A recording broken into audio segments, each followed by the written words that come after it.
കോഴിക്കോട് വിലങ്ങാട് വനഭൂമിയിലും കാട്ടുതീ. തെക്കേ വായാട് റവന്യൂ ഫോറസ്റ്റിലാണ് തീപിടുത്തമുണ്ടായത്. കനത്ത നാശനഷ്ടങ്ങളൊന്നും ഇതുവരെ റിപ്പോർട്ട് ചെയ്തിട്ടില്ല. വിശദാംശങ്ങളുമായി ചേതൻ സാജൻ ചേരുന്നുണ്ട്. ചേതൻ, ഏത് രീതിയിലാണ് വിലങ്ങാട് റവന്യൂ ഭൂമിയിലെ തീപിടുത്തം? തീ നിയന്ത്രണ വിധേയമാക്കിയോ? നാശനഷ്ടങ്ങൾ എന്തെങ്കിലും റിപ്പോർട്ട് ചെയ്തിട്ടുണ്ടോ?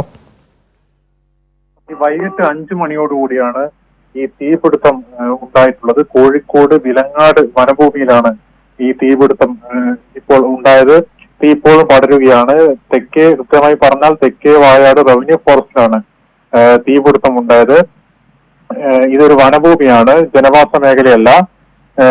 അതിനാൽ ഈ തീപിടുത്തം കൊണ്ട് ജനങ്ങൾ അങ്ങോട്ട് വന്ന് തീ അണയ്ക്കാനുള്ള, അതായത് ജനവാസ മേഖലയിലേക്ക് പോകാതിരിക്കാനുള്ള ശ്രമങ്ങളൊക്കെ നടത്തുന്നുണ്ട്. പക്ഷെ ഇപ്പോൾ നിലവിലെ അവസ്ഥ തീ പൂർണ്ണമായും നിയന്ത്രണ വിധേയമായിട്ടില്ല. ഇപ്പോൾ ഫയർഫോഴ്സും മറ്റും അങ്ങോട്ട് എത്താൻ ശ്രമിക്കുന്നുണ്ട്. നിലവിൽ ജനവാസ മേഖലയിൽ തീ പടരാത്തിടത്തോളം സാഹചര്യത്തിൽ സാഹചര്യം ഇപ്പോൾ നിലവിൽ ഗുരുതരമല്ല. ശരി, ചേതനാണ് വിശദാംശങ്ങൾ പങ്കുവച്ചത്.